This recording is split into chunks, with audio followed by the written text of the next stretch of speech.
Correct. Okay, so it's 7 hours. What? No, wrong. Front and center.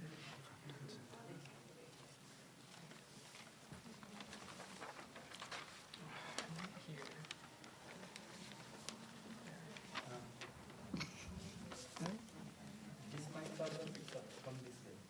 This also is active. But not that one. So you want us to move to this way? Yeah. Okay. Start This from way. here. Start from here. Because this mic is on. Yeah. Move this way, guys. One of you can stand. But here. he is Okay, like one of because our I'm like leads. falling over Oh, back this there. mic He needs is to be. on. Oh, That mic This is is on. the strong one. Oh. I'm saying This looks compress strong, this side. it is not. Oh, okay. Okay, so we're just not going to let Pressure on Scoot over. Oh, And be okay. closer to the mic. You need to get closer to the mic. So which will be, can we, okay, but then not you. Stab it behind. yeah. So 4 in front, 3 in back. This is the one. 4 in front, 2 in the back. Three in the back. Is this the angle? 4 in the front. Yeah, okay, it's fine. 4 in the front. And this mic picks up by the way. Yeah, Rishi can stand here. But This is kind of our So setup. should we, let's bring the mic. I think we need his voice because of the. Bring the mic stand this way. Yeah. And, again? But now.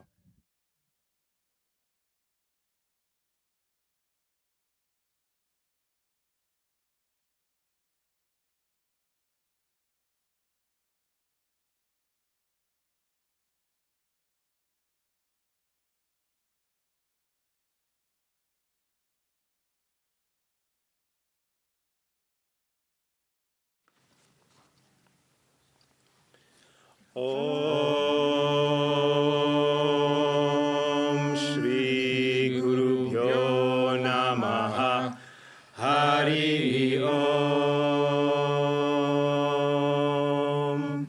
Om Bhadrang Karne Vishrunuyama Devaha Bhadram Pashyemakshabhiryajatraha Stirairangaistuštuvagam sastanubihi Vyashema devahitayadayuhu Swasti na indro vridhashravaha Swasti nah pusha vishvavedaha Swasti nastarksho arishtanemihi Swasti no brihaspatir dadhatu Om Shanti Shanti Shanti Hari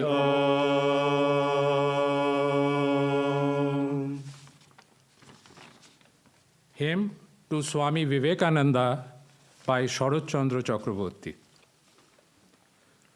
Murta Maheshwaram Ujjvala Bhaskaram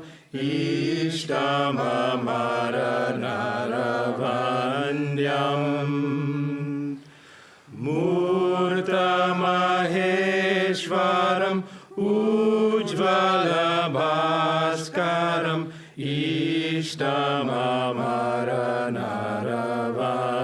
Ishtamamaranaravandyam Vande Vedatanum Ujita Garhita Kanchana Kamini Bandham Vande Vedatanum Ujita Garhita Kanchana Kamini Bandham Murta Maheshwaram Ujjvala Bhaskaram Ishtamamaranaravandyam Koti Bhanukaradipta Simbhamaho Katitata Kaupinavantam Koti Bhanukaradipta Simbhamaho Katitata Kaupinavantam Abhi नादितदिन्मुख प्रचण्डताण्डवनृत्यम् अभिरभिर्हुङ्कार नादितदिन्मुख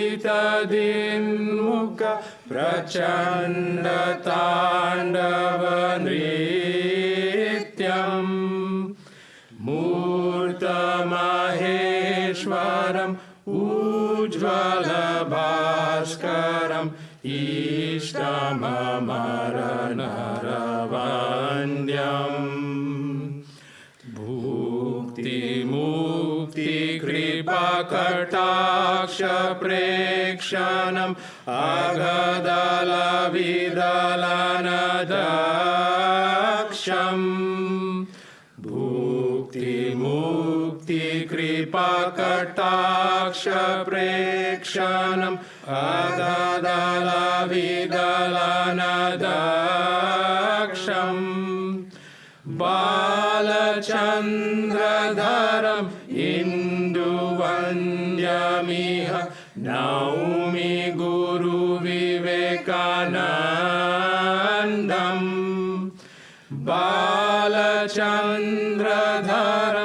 इन्दुवन्द्यमिह नौमि गुरुविवेकानन्दम् मूर्तमहेश्वरम् उज्ज्वलभास्करम् इष्टममरनरवन्द्यम् मूर्तमहेश्वरम् उज्ज्वलभास्करम् इष्टममरनरवन्द्यम् इष्टममरनरवन्द्यम् इष्टममरनरवन्द्यम्.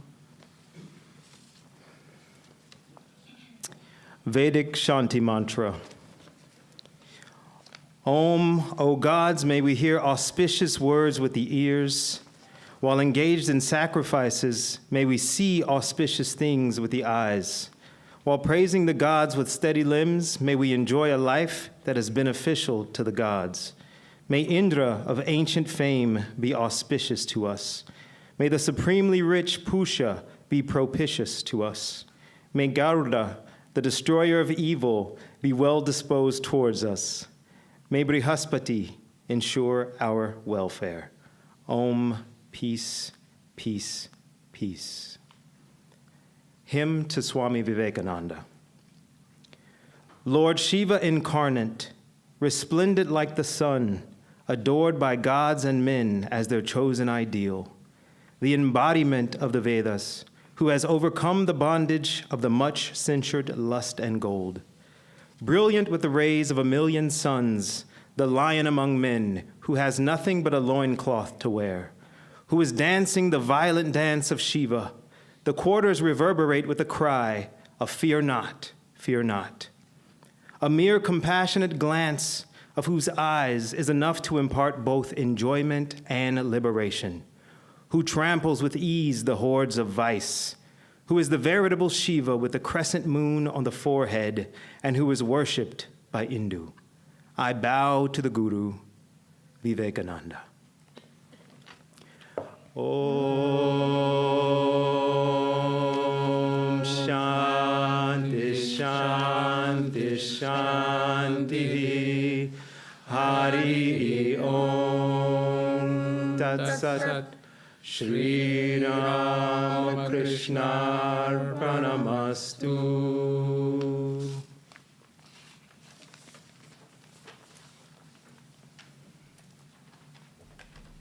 Let's give a big round of applause to our chanting team. Hari Om Tat Sat. Ramwai, is it working? We are good? Okay.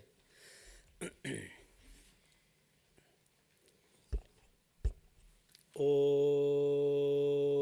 Namah Shri Atirajaya Vivekananda Suraye Satchit Sukha Swarupaya Swamine Tapaharini. Good afternoon, everyone. We're celebrating, of course, Swami Vivekananda's birthday. It's a wonderful occasion. Thank you all for joining. 5 times a year, we flip the script and we invite devotees to share their reflections and their songs and their chanting to Swami Vivekananda. And so we're beginning the program with a song by Puja. It's one of Swami Vivekananda's favorite songs, Mono Cholo, Nijo Niketone. I'm going to read the translation first and then invite her up. You're going to sing at the harmonium. Yeah. Yeah. Let us go back once more, O mind, to our own abode. Here in this foreign land of earth, why should we wander aimlessly in strangers' guise? These living beings round about and the 5 elements are strangers to you, all of them. None is your own. Why do you thus forget yourself in love with strangers, O my mind? Why do you thus forget your own? Ascend the path of truth, O mind, unflaggingly climb, with love as the lamp to light your way. As your provision for the journey, bring with you the virtues carefully concealed. For like 2 highwaymen, greed and delusion wait to rob you of your wealth, and keep beside you constantly as guards to shelter you from harm, calmness of mind, and self-control. Companionship with holy men will be for you a welcome rest house by the road. There rest your weary limbs a while, asking your way, if ever you should be in doubt, of him who watches there. If anything along the path should frighten you, then loudly shout the name of the Lord, for he is ruler of that road, and even death must bow to him. Let us go back once more, O mind, to our own abode. Please join me in welcoming Puja.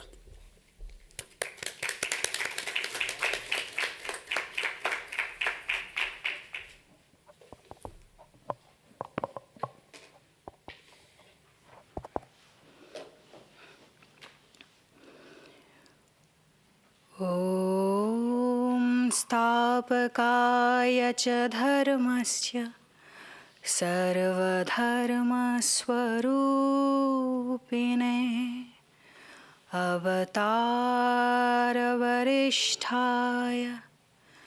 रामकृष्णाय ते नमः।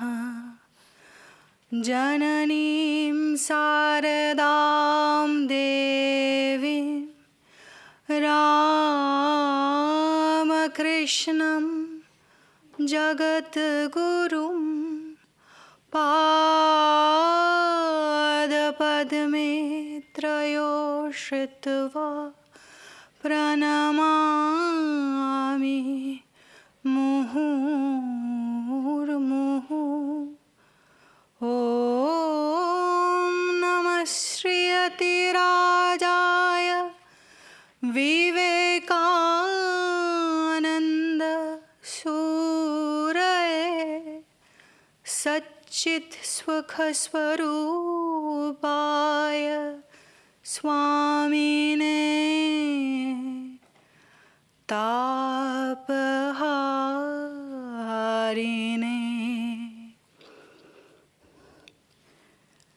Mono चलो निजो निकेतने। Mono चलो निजो निकेतने। সংসারো বিদেশে বিদেশিরো বেশে ভ্রম কেন অকারণে। মন চলো নিজ নিকেতনে। মন চলো নিজ নিকেতনে। বিষয় পঞ্চক আর ভূতগণ সব তোর পর, কেউ নয় আপন, পর প্রেমে কেন হয়ে অচেতন, ভুলিছ আপন জনে মন, চলো নিজ নিকেতনে। সত্য পথে মন করো আরোহণ, প্রেমের আলো জালি হো চলো অনুক্ষণ, সঙ্গেতে সম্বল রাখো পুণ্য ধন, গোপনে অতি যতনে লোভ মোহ আদি পথে দস্যুগণ, পথিকের করে সর্বসমোষণ, পরম যতনে রাখো রে প্রহরী, সমদম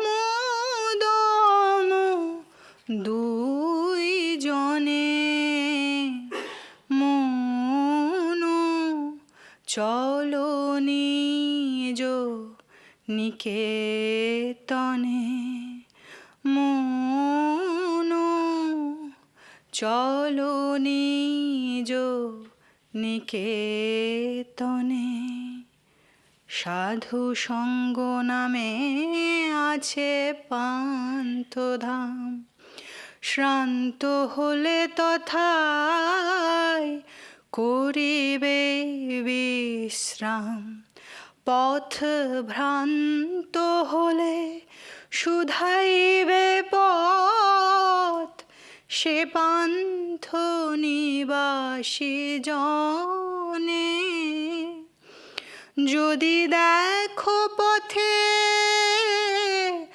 ভয়েরই আকার, প্রাণপণে দিও দোহাই রাজার, সে পথে রাজার প্রবল প্রতাপ, সমন ডরে যারে শাসনে মন, চলো নিজ নিকেতনে। সংসার বিদেশে বিদেশির বেশে ভ্রম কেন অকারণে মন, চলো নিজ নিকেতনে মন, চলো নিজ নিকেতনে।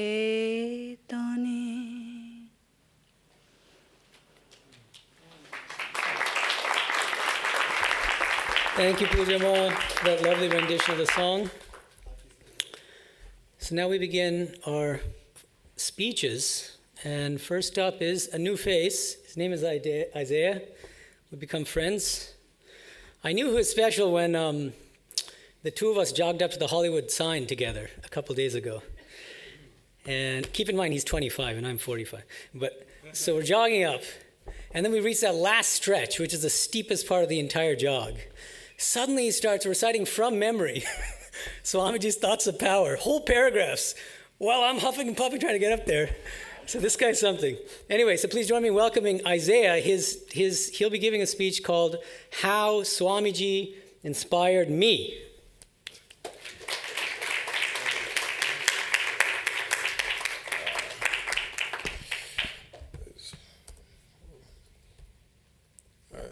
Good afternoon, everyone.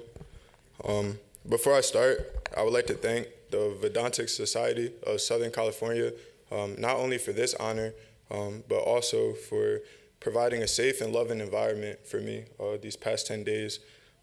Today we celebrate Swamiji's birthday, and I would like to reflect on what he means to me. So empowerment, that's what Swamiji means to me. I grew up in Pottstown, Pennsylvania, where the crime rate is 88% higher than the state average, and every student there receives free lunch, which is indicators of economic struggle. But what those statistics don't tell you is the survival skills that shaped me. Resilience, grit, fortitude, and pride. They were born out of necessity, not out of luxury. I've had many friends, teammates, acquaintances succumb to the trap of an impoverished town, losing their lives, literally and figuratively, through the loss of their freedom. But my greatest motivation was not simply avoiding that fate. It came from watching the has-beens, those who wasted their potential. I refused to waste mine, so in May of 2019, I told my mother, I'm going to go to Israel and change the world. One day, people will remember me like George Washington. At that time, I was a cub pretending to roar. But then, on July 30th, 2019, I heard the voice of a mighty lion. I purchased an audiobook titled Thoughts of Power by Swami Vivekananda for 53 cents. It was the best 53 cents I ever spent. His opening words were, "You are the children of God, the sharers of immortal bliss, holy and perfect beings. You divinities on earth, sinners, it is a sin to call a man so." I thought he was crazy at first. I dismissed his teachings, but without realizing it, a seed had already been planted in my mind. Those words traveled with me to the cradle of the Judeo-Christian world. Ideas such as fearlessness and religious tolerance guided me. I walked through Jerusalem, stood at the Western Wall, and prayed in ancient churches because Swamiji teaches us to worship with everyone, so that's what I did. Shortly after returning home, my father, Alfonso, passed away. 3 years prior, my sister, Barbara Ann, had passed away. This began a very dark chapter in my life. I fell into destructive habits that damaged my self-confidence and my health. As a result, I ballooned up to 270 pounds. Then I remembered the man that I had written off as crazy, Swamiji. He taught, let a man go down as low as possible. Sooner than later, out of sheer desperation, he will be forced to take an upward curve and will be forced to have faith in himself. So I did the unthinkable. I started boxing. I wasn't a fighter growing up, but life had made me angry, and I needed an outlet. I was terrified. My life was filled with weakening and paralyzing thoughts. But I remember Swamiji again. Strength is life. Weakness is death. Faith in ourselves and in God is the secret to greatness. He is the atheist who does not believe in himself. Those words carried me through every beating that comes with learning how to box. But today, the last thing my opponents see before being defeated by me is a bright orange mouthpiece that reads, I am he. Swamiji's teaching on work, on paying as much attention to the means as to the end, also empowered me to take pride in all labor, from cleaning up after animals to working in warehouses and everything in between. I work with dignity because of his words. His teachings empowered me again after my friend had passed away. Realizing that could have been me, I enrolled at Valley Forge Military College with a phenomenal 0.05 GPA. Even when some laughed at my ambitions, he empowered me to apply to the prestigious Virginia Military Institute, an institution working through a history of its own. I had the privilege to be part of its evolution while carrying my own identity without fear. He empowered me to celebrate Eid, making sacrifices to Allah with Muslims in my second homeland, Morocco, to stand up for my beliefs during political tension at VMI, and to attend church some Sundays with my Catholic girlfriend, Brooklyn. And even now, Swamiji has empowered me not to take a retreat, but a pilgrimage 2,500 miles away from my home to the Vedanta Society of Southern California. I told my mother that I would change the world, and right here, this isn't where the journey ends. It's where it truly begins. Now I'm on a mission to be the strong, vigorous, believing young man, sincere to the backbone, so that I may serve all of you through the military, business, and politics, while keeping Swamiji's words as my moral compass. Swamiji gave me something that no one could take away, which is wisdom, the sacred Vedantic truth that all the powers in the universe are already ours. Swamiji, it is because of you I know that I am the spirit. I know that in this whole universe, nothing can kill me. In death, I would not quake before it. Nay, I welcome it, just as you taught. I am not yet initiated, enlightened, or realized, but your words have awakened a sleeping giant. So thank you, and happy birthday.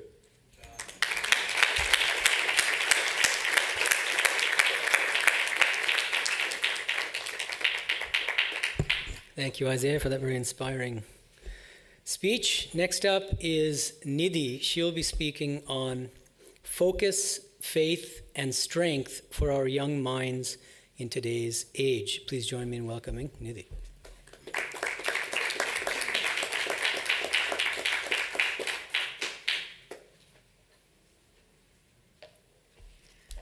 Thank you, Swamiji. Thank you, Isaiah. That was unbeatable. I don't know if I can do that great of a job today. I will try. Pranam, revered Maharaj, my Gurudev, Swami Sarvadevananda ji, to all the Swamis, nuns, sisters and brothers here, a very good afternoon and happy birthday to Swami Vivekananda ji. If Swamiji came today in front of us, what will he tell the young minds today? Swamiji would say, my young brothers and sisters, listen to me carefully. The future of our civilization does not depend on machines, money, or comfort alone. It depends on you, your mind, your body, your courage, your character. Let's talk about focus and concentration. All success in any line of work, art, music, etc., is the result of concentration.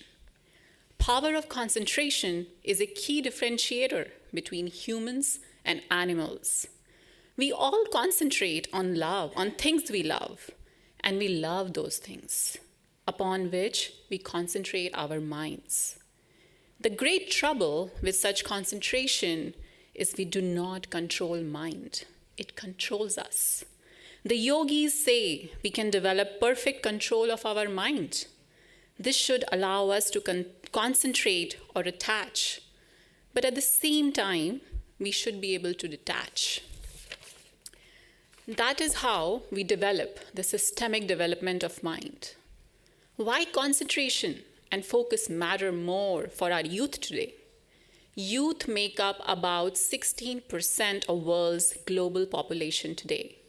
Over 26% in India and approximately 21% in America. Billions of young minds whose energy, ideals, and actions can move nations.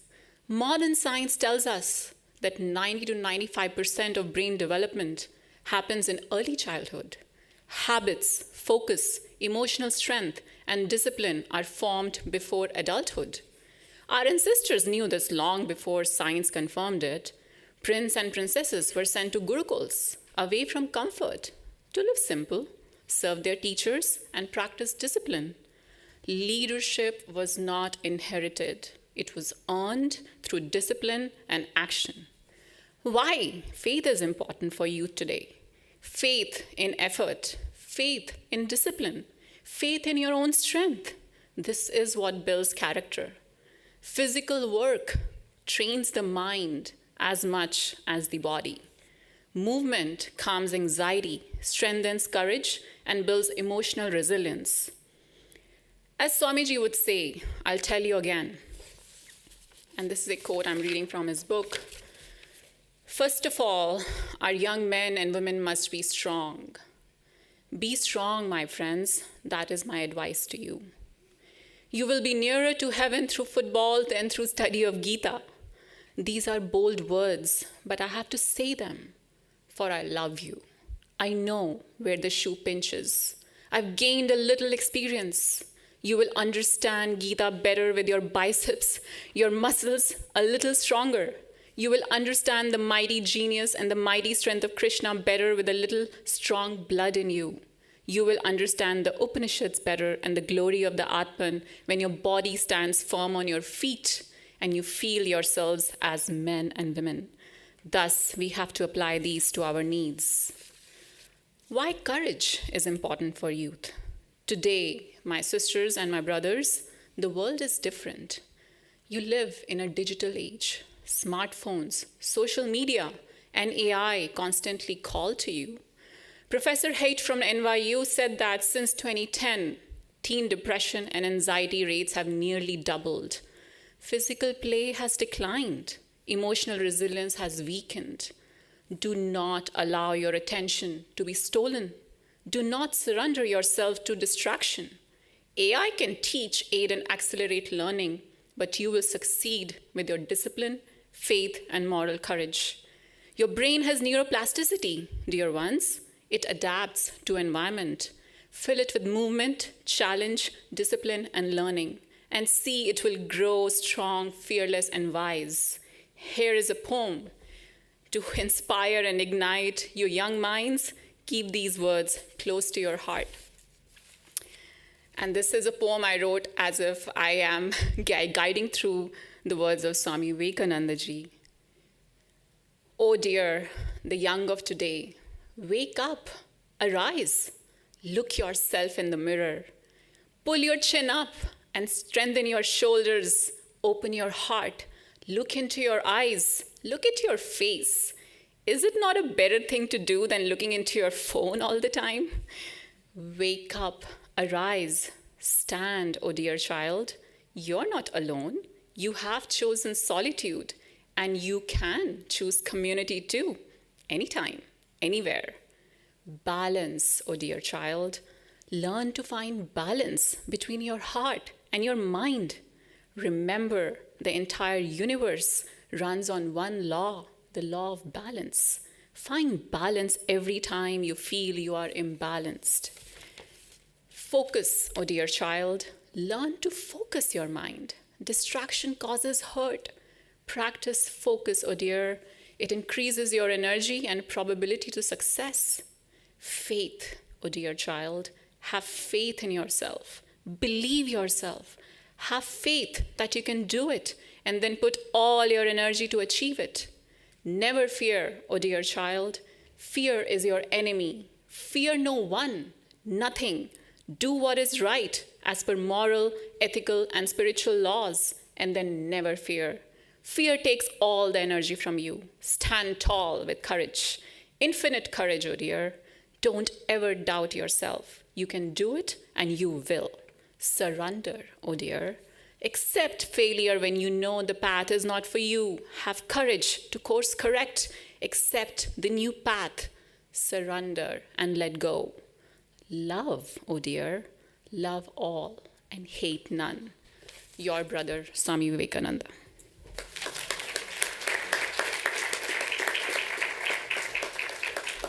Thank you, Nidhi, for the beautiful poem and the inspiring speech. I think she makes a good case for why we need Swamiji now more than ever in this age of modern technologies, AI, social media.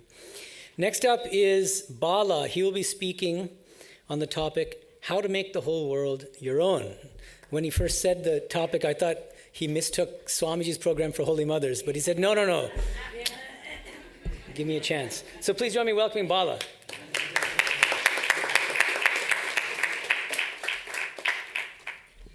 Dear Swamijis, Matajis, and dear friends, I'm grateful to Swami Vedanta for giving me this opportunity to study the life and teachings of Swami Vivekananda more deeply. We all know the Holy Mother's final teaching. If you want peace of mind, do not find fault with others. Rather, see your own faults. Learn to make the whole world your own. No one is a stranger, my child. The whole world is your own. This teaching is profoundly beautiful and yet deeply challenging to live by. And we know nobody embodies this final teaching more than Swamiji did. So let's explore how to practice this teaching through the lens of Swamiji's life and his teachings. Swami Vivekananda's love was not limited by nationality, culture, or religion. It extended to all of humanity. In a letter written from Almora to Miss Mary Hale on the 9th of July, 1897, Swamiji writes, "May I be born again and again and suffer thousands of miseries, so that I may worship the only God that exists, the only God I believe in, the sum total of all the souls, and above all, my God the wicked, my God the miserable, my God the poor of all races, of all species, is the special object of my worship." This is what it looks like when the whole world becomes our own. But this boundless compassion of Swamiji was rooted deeply in the principles of Vedanta. In his practical Vedanta lectures, Swamiji shows, before going into the practical aspects of Vedanta, that they are all grounded in the Vedanta's central truth, the oneness of all. When we root ourselves in such a principle, whether a Vedantic oneness or a bhakti ideal like seeing ourselves as the children of the Divine Mother, who saw all as her own, we naturally connect with others and stop seeing them as strangers. But to make this connection deep, Swamiji teaches us the first step is to feel deeply for others. We find a very practical instruction in Swamiji's letter to my brave boys, written from New York in 1894 to his Madrasi disciple, Alasinga Perumal.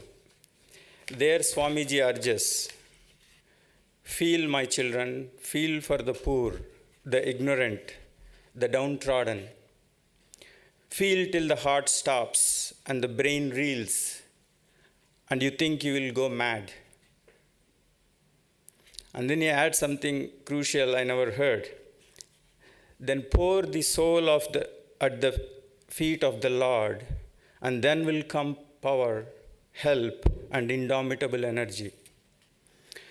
I found this to be a very useful, important tip, because often we may feel for others, yet we feel powerless to serve. Another challenge is our tendency to expect something in return, appreciation, recognition, and when we don't receive it, often our love begins to fade. In this regard, Swamiji cautions us in his poem To a Friend. "Within the heart is the ocean of love. Give away whoever asks. Asking in return, the ocean dwindles to a mere drop. Giving expands the heart, expectation shrinks it." And I found one other key insight in his lectures on practical Vedanta. He says there are two human tendencies: to harmonize the ideal with life, which is where we try to justify if an ideal is practical based on our current situation, or to elevate life to the ideal. And he cautions us not to do the former.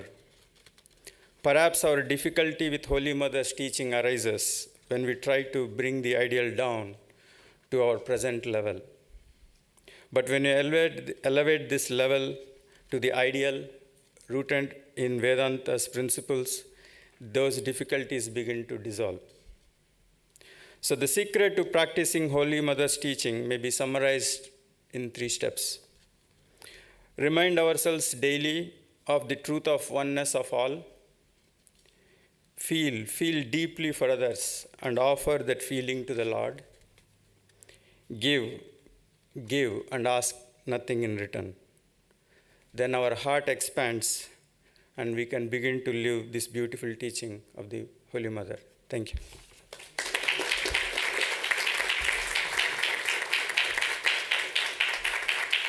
Thank you, Bala, for showing us how Swamiji exemplified in his own life Holy Mother's beautiful final teaching. Sangita Ma will sing a song for us, another Bengali song, Nahi Shujjo, Nahi Jyoti. Sorry, one second. So I'm going to read the translation and then I'll invite her. It's a very profound song. There is no sun, no radiance, no moon in its gentle beauty. Across the vault of heaven drift shadow-like images of the moving universe. In the dim sky of the mind, the world of worldly life floats on, rising, drifting, sinking again, unceasingly in the current of the ego. Slowly, the gathered shadows enter into the great dissolution. Only one stream continues to flow, I, this ceaseless refrain. That stream, too, is stilled at last. Emptiness merges into emptiness. What lies beyond speech and mind, the soul understands, who truly understands. It's a song about samadhi. Please join me in welcoming Sangita.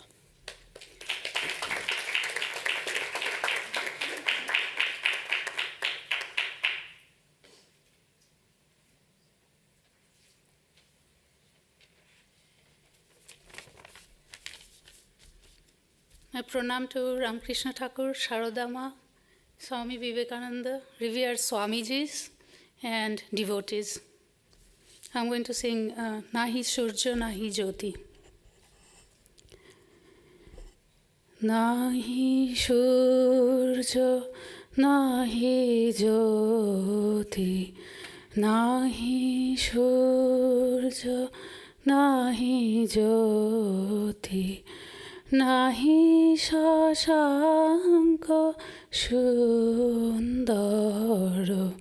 Bhashe Bhumi Chaya Shamo Chobi Visha Chara Chara Nahi Surja Nahi Jyoti Nahi Surja Nahi Jyoti Asfuto Mono Akashe Jagoto Sangsaro Bhashe Asfuto Mono Akashe Jagoto Sangsaro Bhashe Ote bhashe dube puno aham srote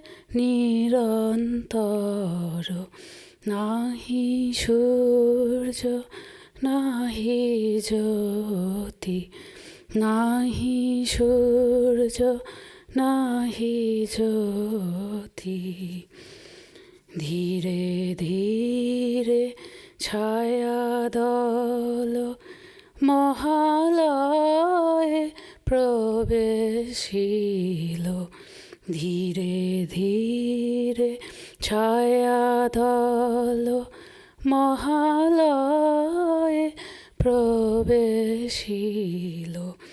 bahe matro ami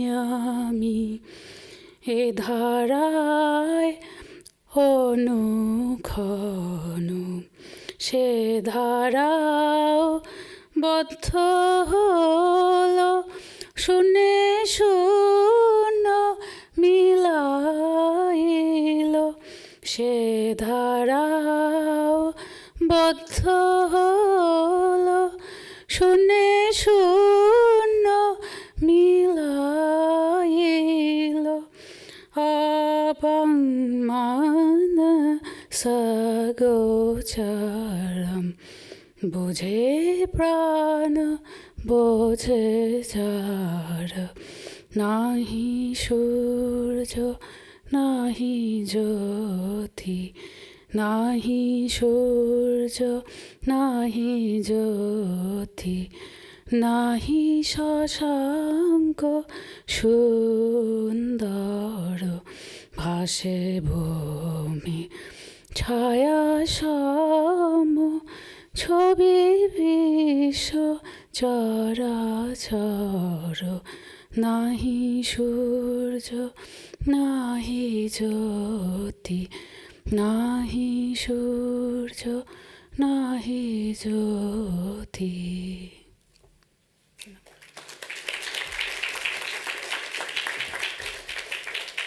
Thank you, Sangitama, for that wonderful song. Next up is Francis. He will be speaking on science meets bhakti. Please join me in welcoming Francis.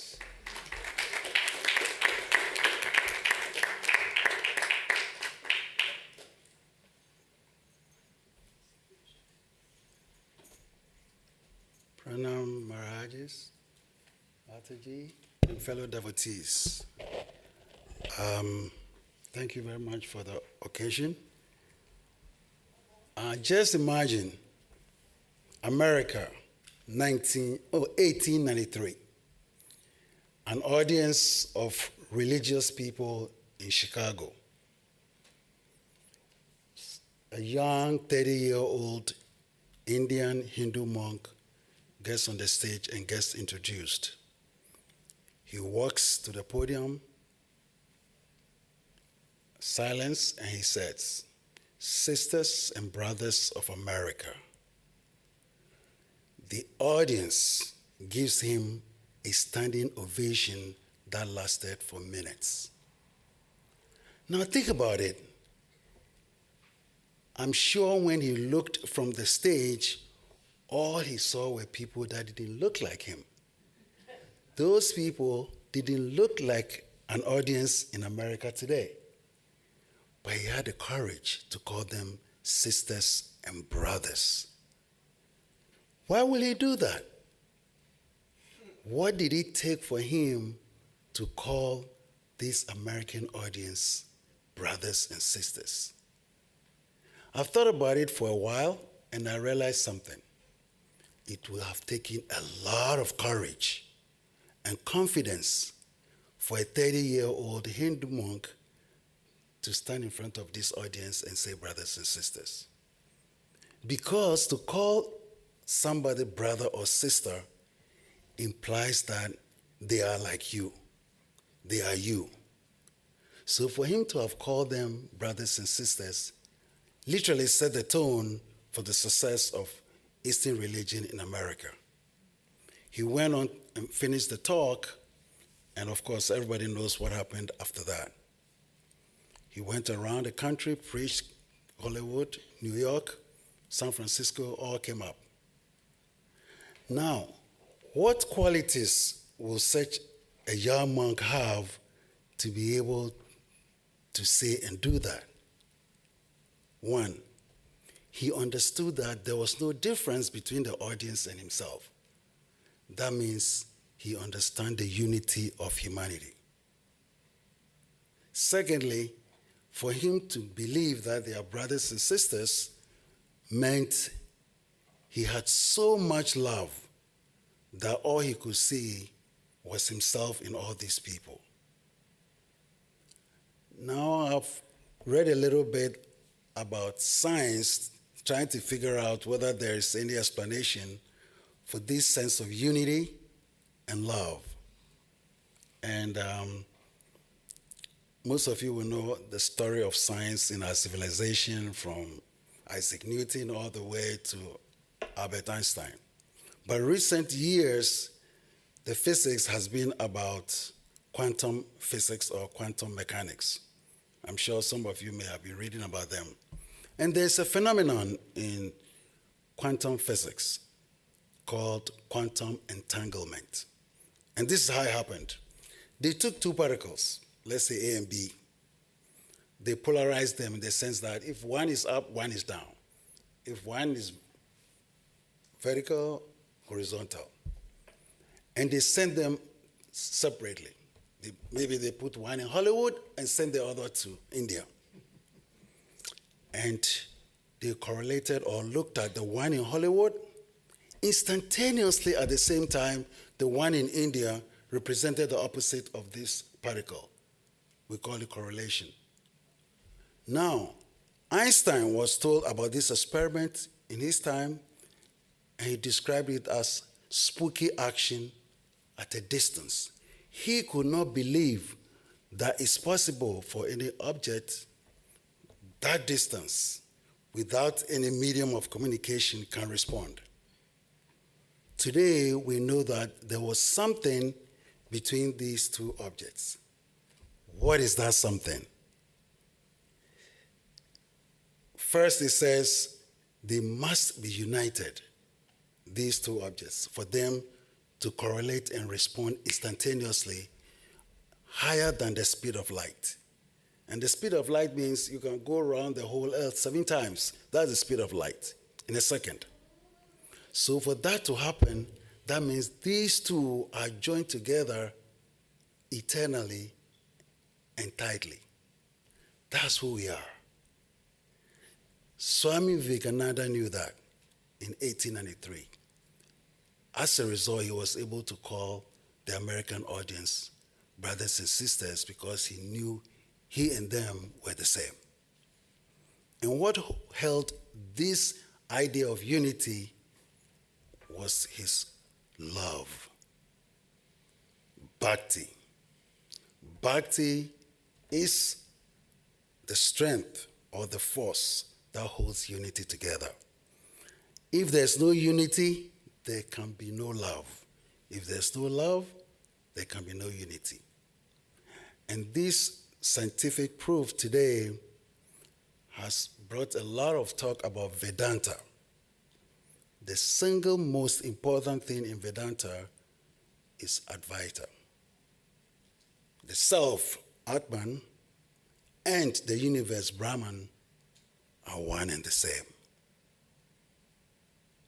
Now, if that is true, then we have to realize that our lives and the lives of everybody on the universe or the planet are the one and the same source, God, Brahman. Also, we have talked about the seer and the seen. The seer, the process of seeing, and the object of sight become one and the same when we achieve samadhi. That means at the height of our spiritual effort, we and Brahman become the same. Number 2, that love that made it possible for Swami Vivekananda to stand in front of the audience and say, "You are my brothers and sisters," is the love that carries us around. So, my dear devotees, remember, love and unity are the basis of our existence. Thank you.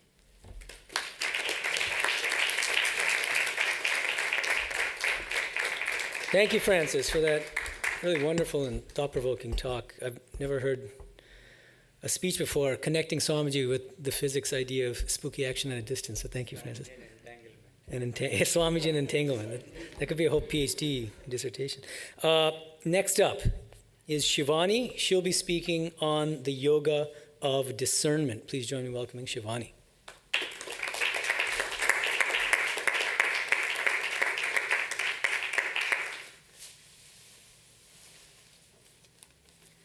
Good afternoon, everyone. It's really good to see you all. Pranams to Sri Ramakrishna, Masharada Devi, Swami Vivekananda, all of the monks, nuns, and devotees. Today I'm going to speak about the deeply impactful practice of discernment, which Swami Vivekananda was the embodiment of, and whose name has that very meaning. Being educated in diverse points of view, he developed an invaluable ability to discern what was needed and when, whether that be in speech or action. Discernment is the ability to view life from multiple perspectives, laying down the individual view of the ego and expanding to encompass many perspectives. It is also being able to tell the difference between the permanent and the impermanent. Swamiji had an innate gift for discernment and would not accept things without evidence and explanation. When he began visiting Sri Ramakrishna, he didn't just accept everything that was said. He challenged Sri Ramakrishna's teachings and only accepted things after deep scrutiny. Swamiji used philosophical, logical, and rational debate, as well as spiritual experiences, to form his opinions and views. This double-sided approach to spiritual life, with both scientific accuracy and artistic plasticity, is what attracted me to his way of approaching spiritual life. He believed that science and art play a role in spiritual life and could be paths to realization. He saw the multifaceted nature of life and did not abandon any part of it from the struggle for spiritual growth. He acknowledged the practical needs of the body, food, shelter, and clothing. He did not expect hungry people to be focused on spirituality. When his father passed away, his family became destitute. He could have easily disregarded their needs as a lower truth and let them fend for themselves. Instead, he went to Sri Ramakrishna in desperation for his family's material well-being and was famously sent to ask Mother Kali for help. When he saw the living mother, he could not ask for anything but knowledge, devotion, and renunciation. He lived the two levels of truth on a daily basis, knowing very well that both the permanent and the impermanent were integral to the spiritual growth. Later on, he detailed how practicing the 4 yogas together in a synergistic manner would be the most practical and beneficial. He discerned that people on different levels of spiritual growth and in different situations in life would need to incorporate teachings from all 4 of the yogas to be successful. Instead of categorizing the 4 yogas from the lowest to the highest, he encouraged integration. If people are too focused in jnana, for example, they can be dry and without compassion. While on the other hand, being focused too much on bhakti, one can invite fanaticism and lack grounding. He taught these ideas to both men and women equally and did not treat anyone differently according to their personal identity. He exercised his discernment according to who he was teaching based on the needs of that particular person's progress in sadhana. When reading some of his letters conversing with his disciples, you will hear both stern, decisive language as well as compassionate and loving language. Sometimes teachings can seem to be contradictory and confusing, but as your mind opens to include multiple perspectives, you begin to realize that different views are valuable along the path, and that more than one thing can be true at the same time. This ability to see a situation from multiple perspectives and respond with a more holistic understanding can prevent much of the suffering that life will inevitably throw at us. I recently lost my mother, and this teaching has been my reference to hold on to. When grief creeps in, I use the yoga of discernment to help me direct. I don't refute the grief. I recognize it for what it is. Not only do I tell myself that I'm suffering from my own attachment, but also that I'm suffering the loss of a person who had great love and compassion for me. Both of these things are true. She was not just an impermanent aspect of life, but a beautiful example of a mother's love, which holds me up and keeps me moving on the spiritual path. Life is multifaceted, and although we strive to reach the absolute, the relative plays its role. And without discernment, we can become stale, unfeeling, and adverse to the life around us. That's why I ask the Mother to bless us all with a yoga of discernment and guide us down our spiritual paths with grace and humility. Thank you.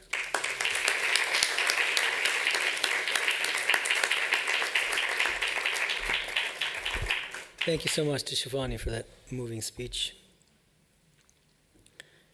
Next up is Anthony. He will be speaking on manifestations of the Absolute in the form of Shakti. Please join me in welcoming Anthony.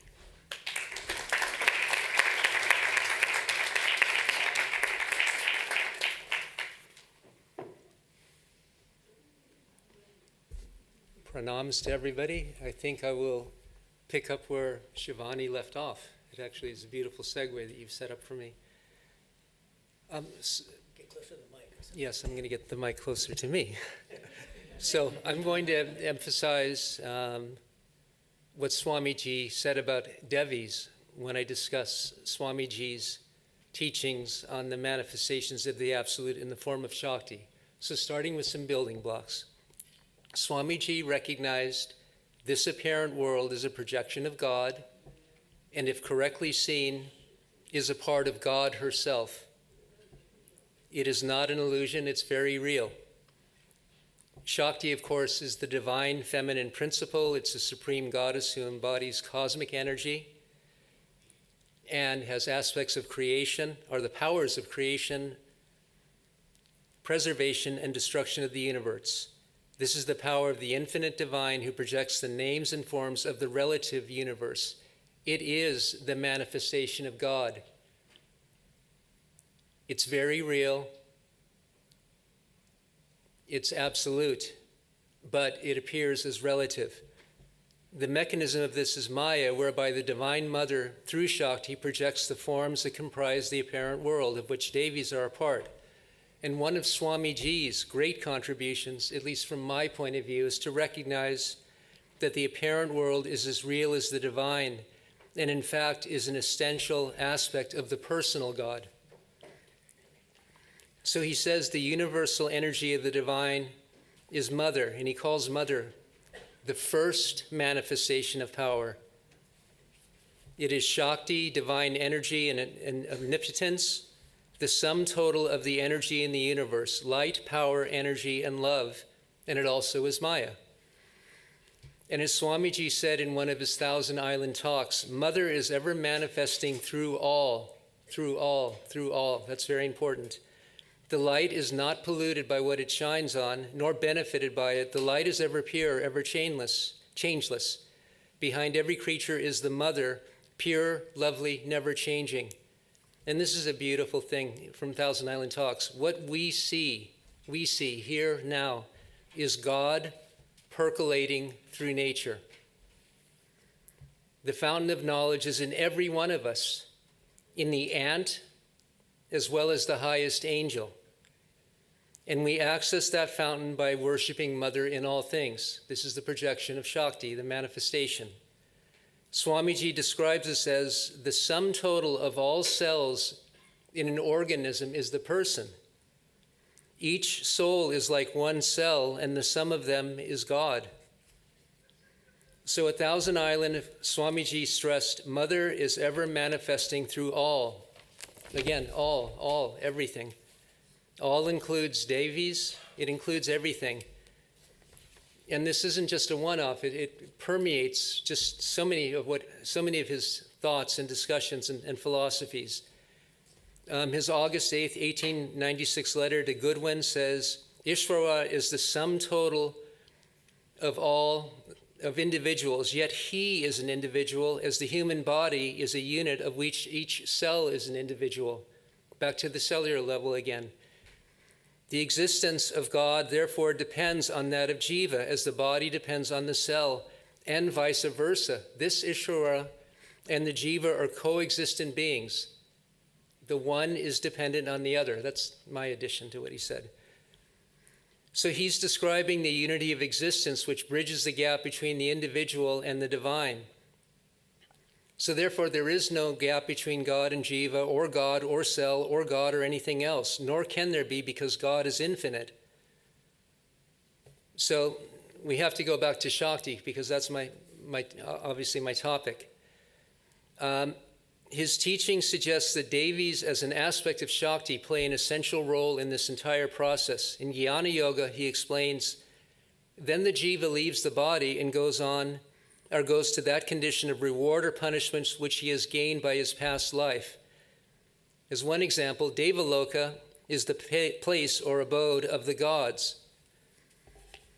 And as a goddess or divine female or an angel, we look to Devis for love and wisdom. They are manifestations of the Divine Mother and a manifestation of the absolute infinite power in the form of Shakti.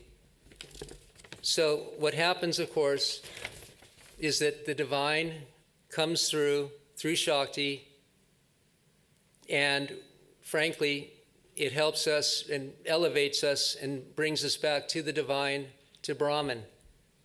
It's not even a linear progression, it's more of a circular thing where all is one and we are one, and our earthly mothers are that. Everybody here is that. Maharaj is that. The harmonium is that. All is one, and we see it all through Shakti. So Swamiji's outlook, and I am wrapping up, goes beyond mere traditional Advaita thinking. It integrates Shakti worship as an essential aspect of an Advaita Vedanta framework. So to sum it up, Swamiji said at Thousand Island Park, the worship of even one spark of mother in our earthly mother leads to greatness. Worship her if you want love and wisdom. So this isn't just ritual. What we're doing here today is not ritual. It is a universal spiritual path which stresses the Divine Mother's presence in all life, especially womanhood, and that in turn is Shakti manifesting, or the absolute manifesting in the form of Shakti. So he says that each soul is potentially divine, and I think like each jiva, each Devi must also be potentially divine. And in that sense, I would submit that Swamiji's teachings support the conclusion that we are all Devis and Devas. I'm not now making huge distinctions, although I am talking about Shakti. So thank you, Maharaj. Thank you, Swami Vivekananda, and thank you all for listening and indulging my creative interpretation.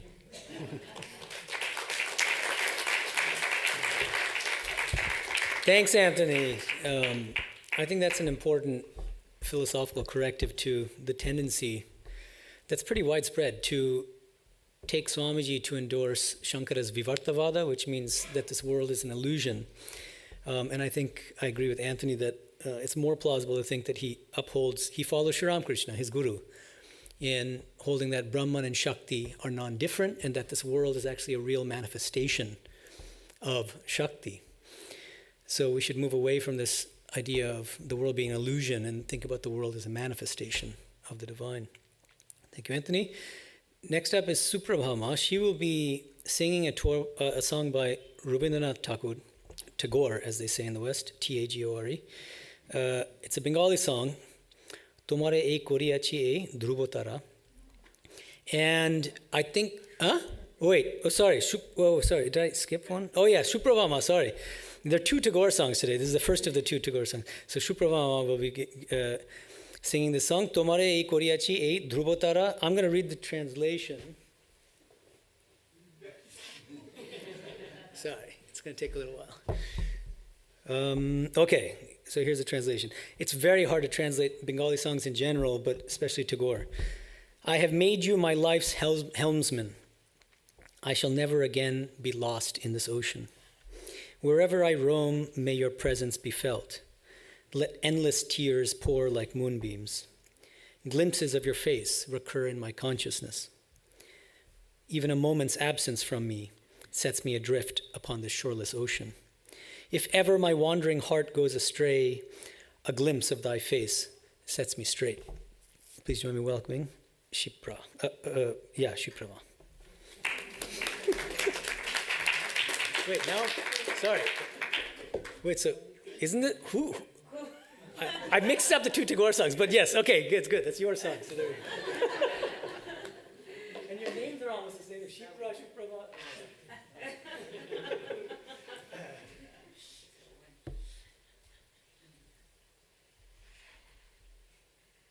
My pranams to the Holy Trinity, Maharaj, all monastics and Matajis. And so this was a song that Swami Vivekananda had at one point dedicated and sung to Thakur Sri Ramakrishna.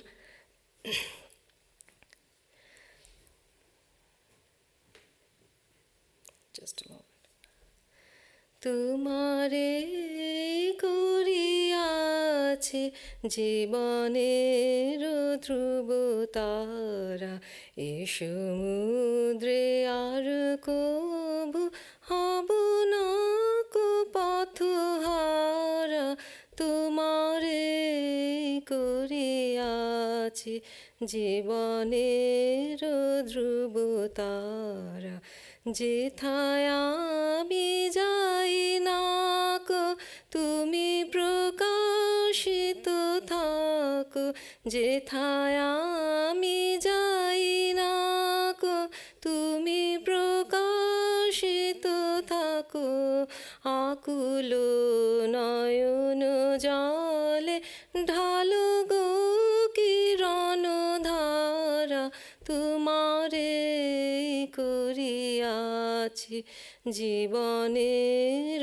ধ্রুব তারা তব মুখ সদা মনে জাগিতেছে সঙ্গপনে তিলেকে অন্তর হলে নাহেরি কুল কিনারা কখনো বিপথে যদি ভ্রমিতে চাহে হৃদি কখনো বিপথে যদি ভ্রমিতে চাহে হৃদি অমনীয় মুখ হেরি সরমে সে হয় সারা তোমারে করিয়াছি জীবনের ধ্রুব তারা এ সমুদ্রে আর কবু হব না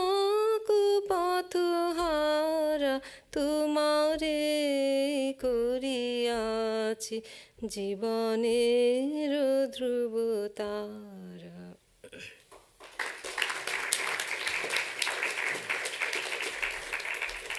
Thank you, Shuprabha. Sorry for the confusion in names.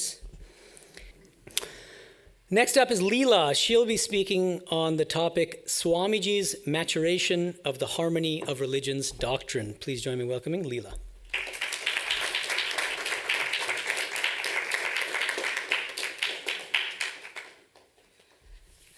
I wish I could be as exciting and individually stunning as he creates, but I'm going to be a little dry here. But yeah,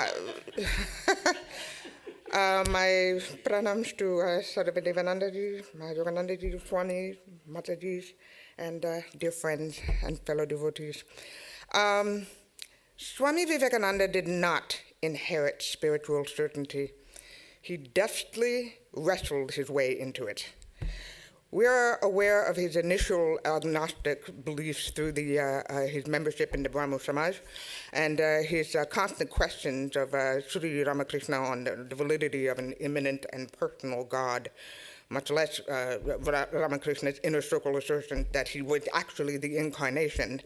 But with Ramakrishna's deathbed anointing of Swamiji and the energetic bestowing and transference of grace of the divine mission upon him, he was confronted with the magnitude of Ramakrishna's love for him, his love for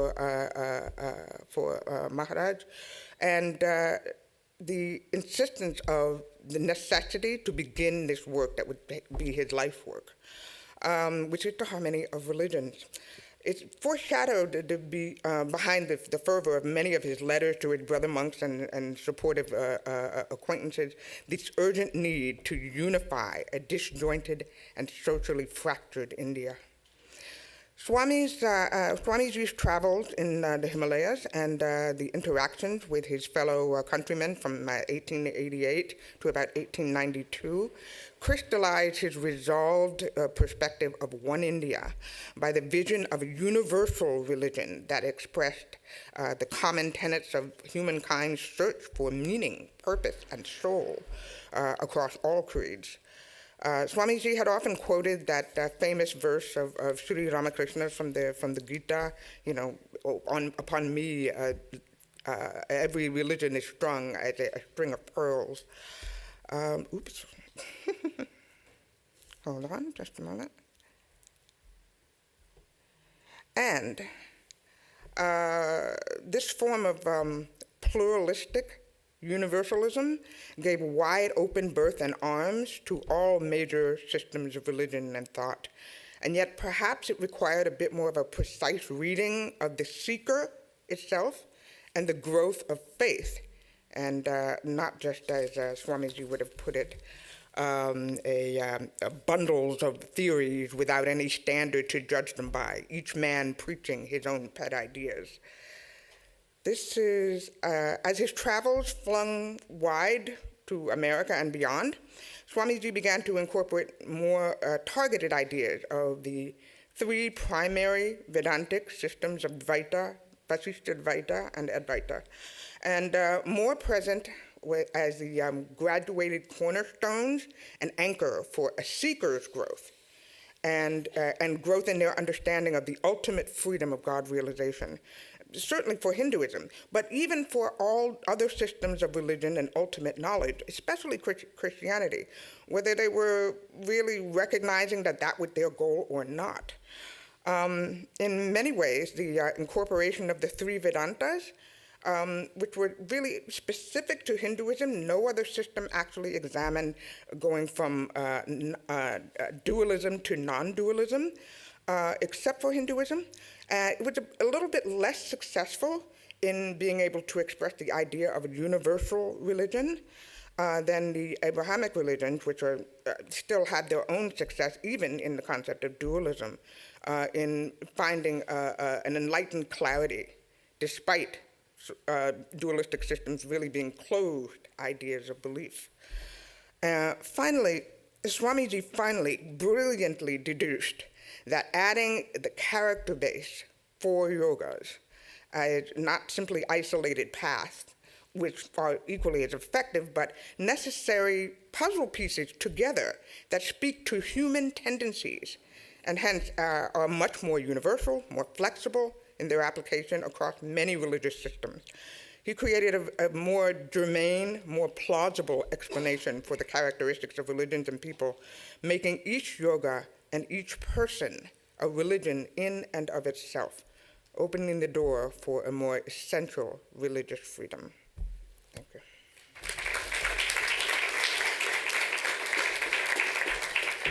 Thank you, Leela.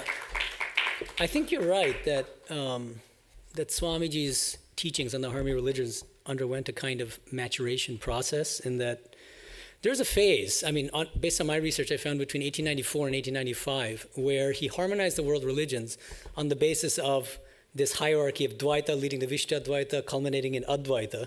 But what ends up happening inevitably when you harmonize things in that way is that there's always a kind of higher and a lower. And he, in that period, that brief period of about 9 months, he relegated all theistic religious paths to a lower footing, because aligned either with Dvaita or Vishishtadvaita. But the highest has to be the realization of non-dual Brahman. But that he moved away from that. And as Leela pointed out, he moved away from this Dvaita, Vishishtadvaita, Advaita kind of framework for harmonizing the world religions to a 4 yogas-based harmonization.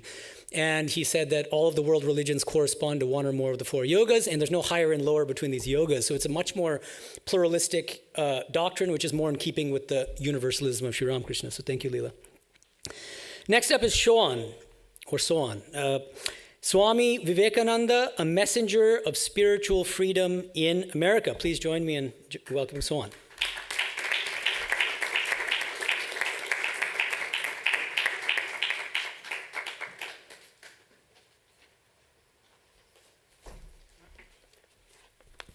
Pranam, good afternoon.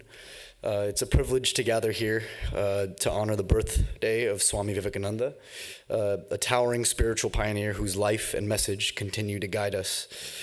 More than a century ago, Swami Vivekananda crossed the ocean with little more than faith in his teacher, Sri Ramakrishna, and a boundless conviction in the dignity and divinity of every human soul. When he rose to speak at the Parliament of World Religions in Chicago in 1893, as Francis mentioned in his speech, his words, "Sisters and brothers of America," were not merely a greeting. They were a spiritual embrace.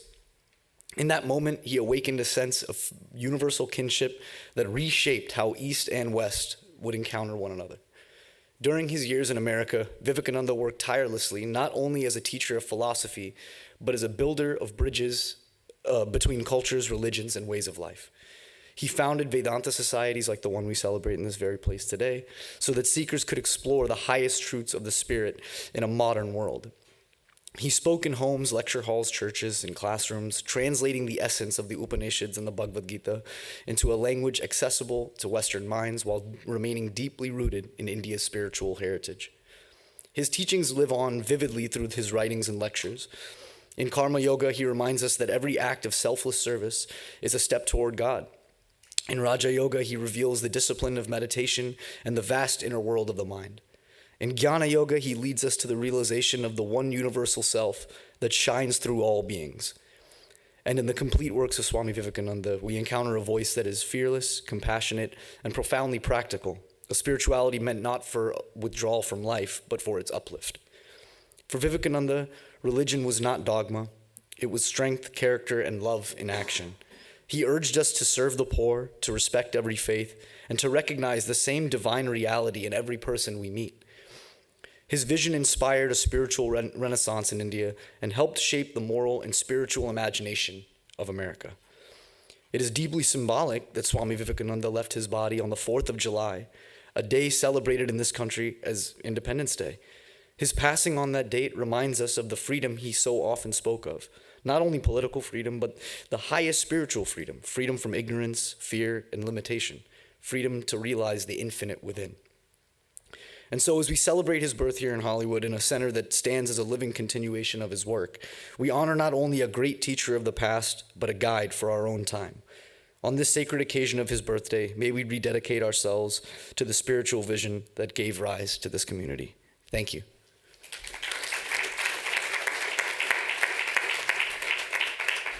Thank you, Sohan, for that very eloquent speech. We've got 2 more songs and 2 more speeches from devotees, and then a closing speech from Revered Sarvadevanji. Okay, so next up. So now this is, I'm happy to introduce Shiprama. She will be singing another song by Rabindranath Tagore. And again, I always forget the lyrics. Okay, sorry. Okay, and so I'll be reading the English translation of the song, and then she'll come up. O light of light, you have come, making all things luminous. From my eyes, all darkness has faded away, faded away. All the sky, all the earth are filled with smiling joy. Wherever I turn my eyes, everything is beautiful, all is good. Your light makes the leaves of trees dance with life. Your light awakens song in the nests of birds. Your light in love has fallen upon me, touching my body, and with a pure hand, it gently caresses my heart. Please join me in welcoming Shipra.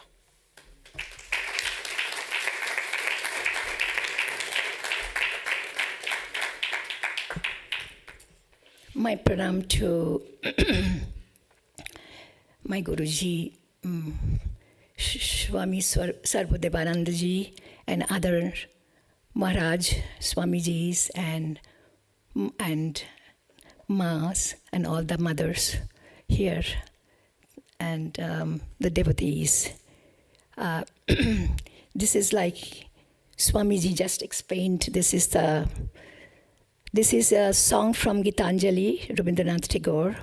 It's all about the divine presence and the light they continuously spread in the whole world to have light of wisdom and love.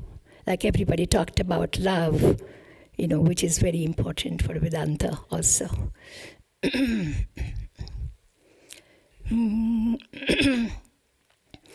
Aloy alok moy kore he ele alor alo. Aloy alok moy kore he ele alor alo. Amar নয়ন হতে আধার মিলালো মিলালো আলোয় আলোক ময় করে হে এলে আলোর আলো সকল আকাশ সকল ধরা আনন্দে হাসিতে ভরা সকল আকাশ সকল ধরা আনন্দে হাসিতে ভরা যেদিক পানে নয়ন মেলি ভালো সবই ভালো আলোয় আলোকময় করে হে এলে আলোর আলো তোমার আলো পাখির বাসায় নাচিয়ে তোলে প্রাণ তোমার আলো গাছের পাতায় জাগিয়ে দিল গান তোমার আলো গাছের পাতায় নাচিয়ে দিল প্রাণ তোমার আলো পাখির বাসায় জাগিয়ে দিল গান তোমার আলো ভালোবেসে পড়েছে মোর গায়ে এসে তোমার আলো ভালোবেসে পড়েছে মোর গায়ে এসে হৃদয়ে মোর নির্মল হাত বুলালো বুলালো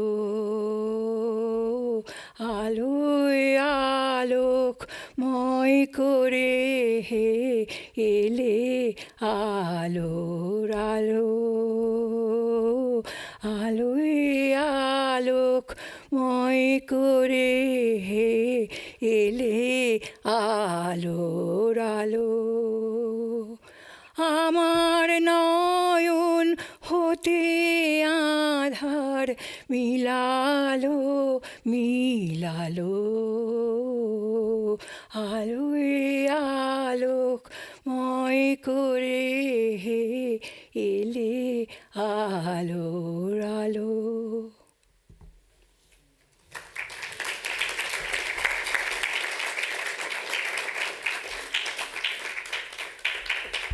Thank you, Shikra Ma, for that beautiful song. It's a very difficult song to sing. She did it beautifully. Next up is Narayana. He will be speaking on Swamiji's devotion to Sri Ramakrishna. Please join me in welcoming Narayana.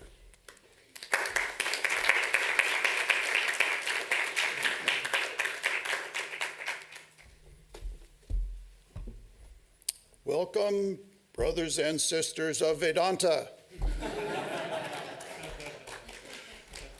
Nobody stood up. See, it's Swamiji's power. It wasn't just his clever words. It was his power. So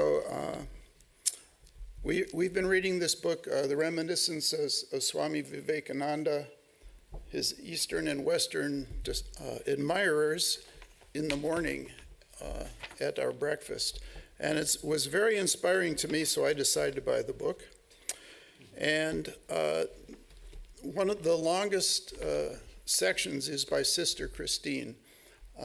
She was went to Swamiji's lectures in Detroit in 1894, and then she went to Thousand Island Park, and she was one of the 12 disciples in Thousand Island Park, and she had incredible experiences and became very close to Vivekananda. And so there's a section I wanted to read from this book. It starts with Vivekananda grew towards young manhood as he became an agnostic, reading Herbert Spencer with great enthusiasm. So I looked up who Herbert Spencer was, because I'd never heard of him, but he was a polymath. and another polymath you might have heard of is Leonardo da Vinci. He was active as a philosopher, a psychologist, a biologist, an anthropologist. And after studying Darwin, he coined this phrase you probably have heard of, the survival of the fittest. He was a 19th century intellectual, the most prominent one at that time.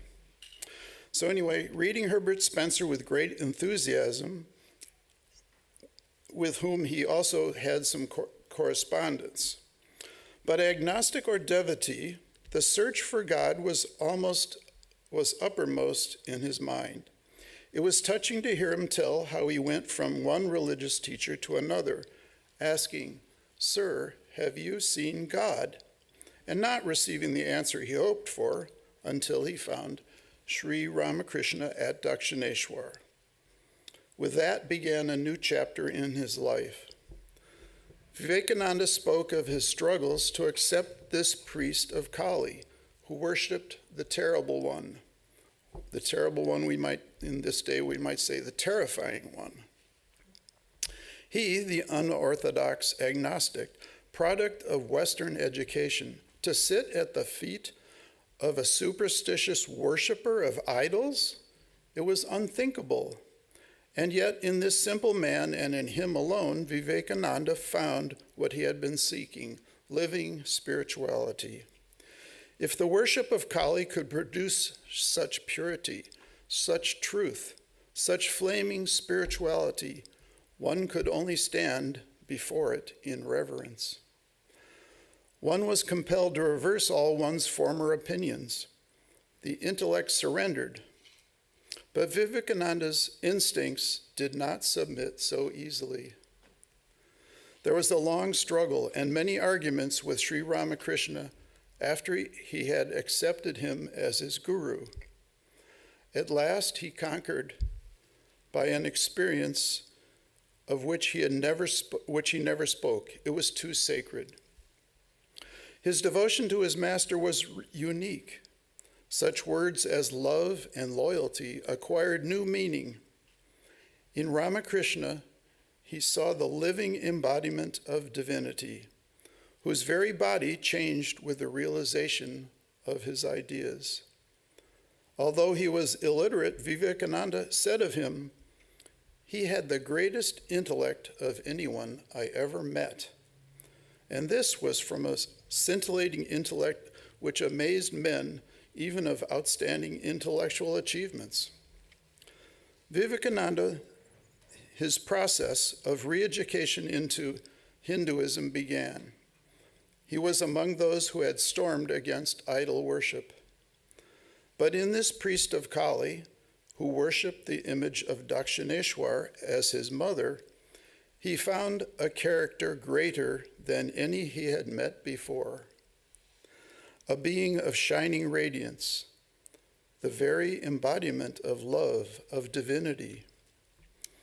If idol worship can produce such a character, he thought, I bow down before it. He saw one who practiced each religion in turn and found that all led to the same goal. Vivekananda learned the truth of the Sanskrit verse, many rivers flowing in various directions, all lead to one ocean. Best of all, he learned that religion may be experienced, not merely believed, and that there are methods which give this experience, that man may hear and in this very body become divinely transmuted from the human into the superhuman. Sri Ramakrishna, he saw one who lived, God is the only reality. Thank you.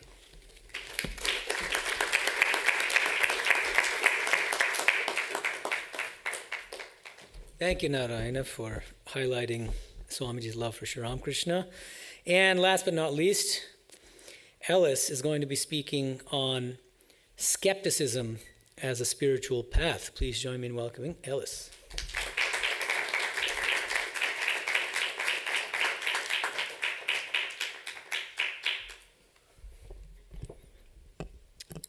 My pranams to the Swamijis and Matajis, all my sisters and brothers here today. I've always had a very questioning nature, and by the time I first encountered Swami Vivekananda, I was a certified skeptic, looking at anything religious with the side-eye emoji. I wasn't sure that spirituality and a skeptic's mind could be compatible. I come from a religious background where faith and unwavering belief were presented as the only legitimate start and end point for a spiritual life. And that was a real stumbling block for me. I think it's a stumbling block for a lot of people in the modern world where we're taught to trust the physical and Western science-backed evidence and things we can see as the only valid forms of truth. In traditions like mine, being skeptical was treated as a flaw, something to be combated and defeated rather than embraced and understood. But in Swami Vivekananda's life, I found what I'll call skepticism as a spiritual path. He once said, "Be an atheist if you want, but do not believe in anything unquestioningly." Now that's something I can get behind. From his quest to find someone who'd actually seen God to his initial unwillingness to accept the Divine Mother Kali, he shows us the three main phases of a skeptic's spiritual journey. The first phase is skepticism itself. And Swamiji's skepticism was not polite. When the young Narendra first met Sri Ramakrishna, he didn't see a saint. He saw what he later called a brain-sick baby always seeing visions. He even thought those visions were probably hallucinations, and he strongly rejected the worship of Kali. But what made his skepticism spiritual rather than cynical was that he kept showing up. You see, most so-called skeptics don't actually want answers. They just want to dismiss and disprove and win arguments. But Swamiji wanted truth. When Sri Ramakrishna said, "Yes, I have seen God," he may not have immediately accepted that claim, but he also didn't walk away. He kept coming back. He kept questioning and testing. His skepticism was paired with intellectual courage. That's the willingness to give an idea a fair shot, even if you're pretty sure deep down that it's wrong. The second phase of this path is faith. And this is a faith that grows from skepticism and finds its root in direct experience. At some point, when you've pushed the intellect as far as it can go, and you encounter something that resonates as true, you have to acknowledge the limits of reason and be willing to go deeper. In Lessons on Raja Yoga, Swamiji explains it this way: religion is not and never can be in the field of intellect. The agnostics say they cannot know God, and rightly, for they have exhausted the limits of their senses and yet get no further in knowledge of God. Therefore, in order to prove religion, we have to go beyond the knowledge of the senses. And there is no knowledge without experience, so man has to see God in his own soul. Under Sri Ramakrishna's guidance, Swami Vivekananda had direct spiritual experiences that answered questions in his intellect, or that his intellect alone could not resolve. His skepticism wasn't crushed or defeated, it was fulfilled. This is earned faith, the kind that comes after experience, but it still requires a leap, the willingness to set aside what you know and open yourself to the possibility of experiencing what you haven't yet experienced. The third phase of the skeptic's path is surrender. Later in life, after conquering the West, after founding a monastic order and sowing the seeds for an international movement, Swami Vivekananda composed a hymn, Om Hrim Ritam. And in it, there's a line that strikes me every time. In English, it says, "Though I speak these words with my lips, they find no echo in my heart. Therefore, I take refuge in you, O friend of the lowly." Here is a man who has experienced God directly, who lived with an avatar, who witnessed the divine transform his life time and time again. And yet, there's this hint of a gap between the lips and the heart. And that's why this hallmark of the third phase is a constant acknowledgement that while we're in these human forms, some limitation remains. And rather than pretending otherwise, we offer that limitation itself to the divine. As Socrates said, the only true wisdom is knowing you know nothing. In this final phase, intellectual humility becomes spiritual humility. And maybe that's a true skeptic's greatest gift. We never stop being honest about what we don't know, even as we grow in what we do. So, for the skeptic, Swami Vivekananda's life is both permission and a roadmap. Question everything. Experience what's beyond reason and surrender with humility. The path doesn't ask you to stop being a skeptic. It asks you to be one honestly and completely. Thank you.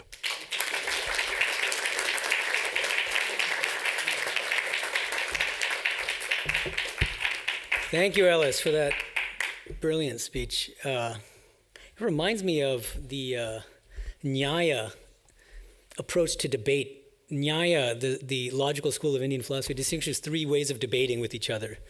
The Sanskrit terms are Vada, Jalpa, and Vitanda. And Vitanda is the kind of debate where you only care about refuting the other person, and you don't even have your own positive position of your own. And Vada is both parties in the debate are aiming for truth. They both want truth. And I think what you're suggesting is that Swamiji's skepticism was more Vada than Vitanda, and that's what led him to spirituality, actually, and to Sri Ramakrishna. Thank you very much for that. So our closing song will be by Preeti. Again, I made this mistake. This is a recurring theme. This is the one non-Bengali song in the entire program. Through no fault of my own. I tried to get some people to compose original English songs, but there were no takers. So anyway, but a poem, that's true. We had an original poem in English by Nidhi. Okay, so Preeti is going to sing a Hindi song, Tujhse Humne Dil Ko Lagaya. It's a favorite of Swamiji's, and he sang it in front of Sri Ramakrishna. And it's famous because of a particularly momentous incident that took place toward the very end of Sri Ramakrishna's life, when the young Naren tells Sri Ramakrishna, I want nothing more than to immerse myself in samadhi, forget about this world, and just once in a while, just take a little bit of milk so that I can keep the body going, so I can stay in samadhi. And Sri Ramakrishna gives him the scolding of a lifetime and says, shame on you. I thought you would be like a great banyan tree, giving shade and shelter to thousands. Now I see you only care about your own liberation. Aren't you the one who sings? O Lord, thou art all that exists. And that's the refrain of this song. So let me read you a very rough translation, and then I'll invite Preeti to the stage. You are omnipresent in every heart. There is none where you are not present. There's nowhere where you are not present. Your presence can be felt in every heart. Whatever exists is you. Whether it is an angel or human, Hindu or Muslim, you made one according to your wish. Whatever exists is you. Whether in the mosque or in the temple, you are being worshipped everywhere. Everyone bows his head in front of you. Whatever exists is you. From the highest high to the lowest low, and from lowest low to the highest high. Wherever I looked, I only found you. Whatever exists is you. I thought, understood, saw, and pondered, but could not find anyone like you. Now Zafar realizes that whatever exists is you. Please join me in welcoming Preeti.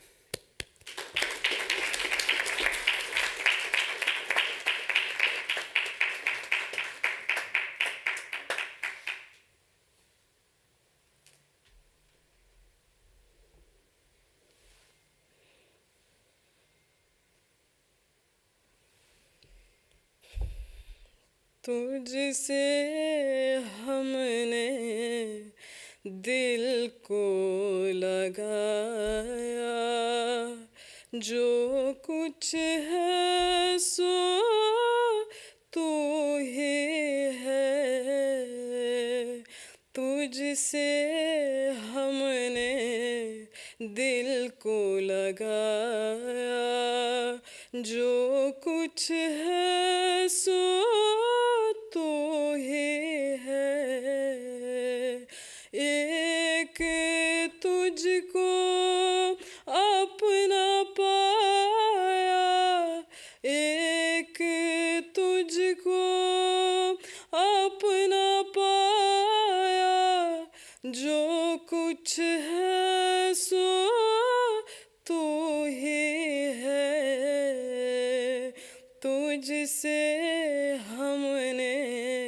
दिल को लगाया सबके मकान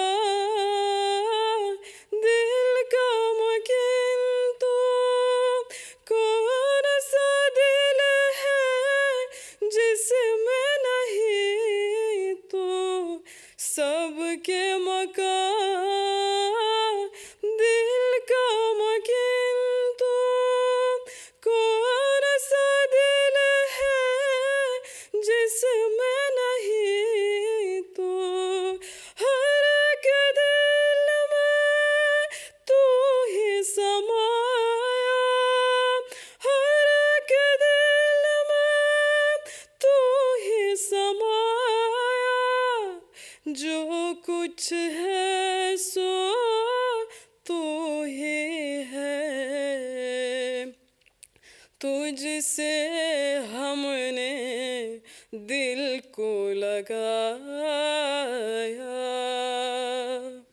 क्या मलायक क्या इंसान क्या हिंदू क्या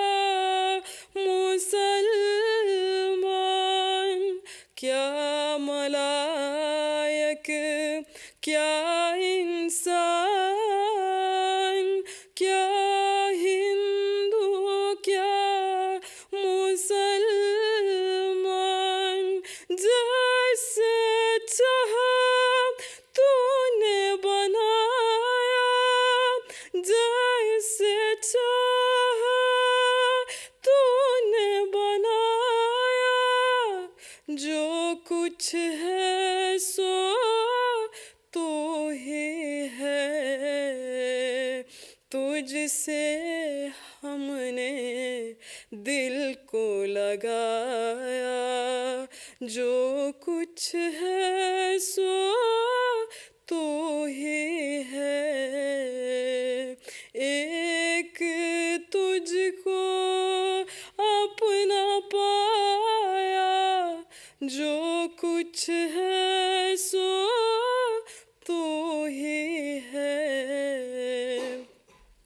काबा में क्या और देवल में क्या तेरे परस्तिश होगी सब जा काबा में क्या और देवल में क्या तेरे परस्तिश होगी सब जा आगे तेरे सिर सबने झुकाया आगे तेरे सिर सबने झुकाया जो कुछ है सो तू ही है तुझसे हमने दिल को लगाया अर्श से लेकर फर्श ज़मीन तक और ज़मीन से अर्श वरी तक अर्श से लेकर फर्श ज़मीन तक और ज़मीन से अर्श वरी तक जहाँ मैं देखा तू ही नजर आया जहाँ मैं देखा तू ही नजर आया जो कुछ है सो तू ही है तुझसे हमने दिल को लगाया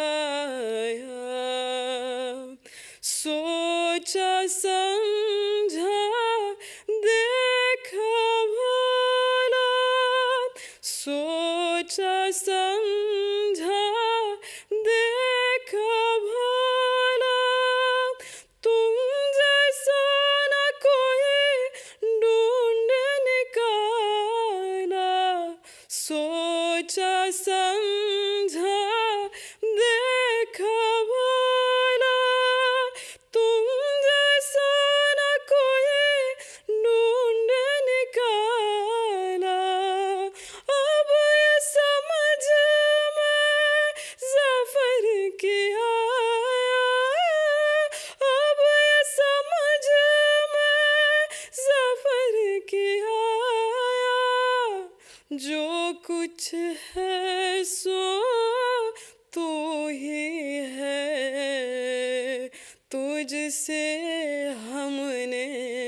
दिल को लगाया जो कुछ है सो तू ही है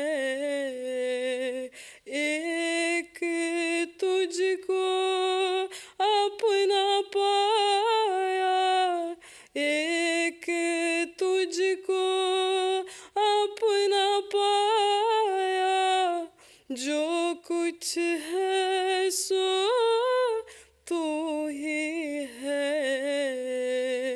तुझसे हमने दिल को लगाया तुझसे हमने दिल को लगाया तुझसे हमने दिल को लगाया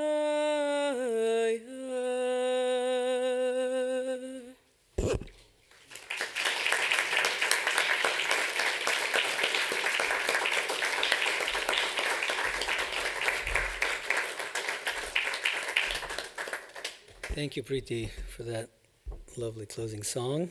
And let's give a big round of applause to everybody who participated today.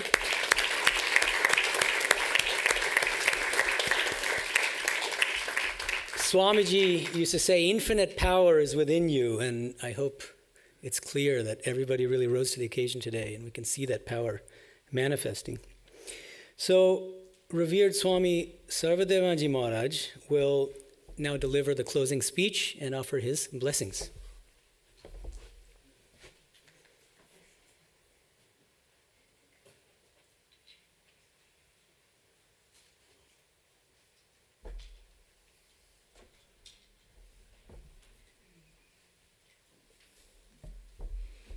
So we are saturated with so much wisdom and knowledge, as also the principle for which Swami Vivekananda came.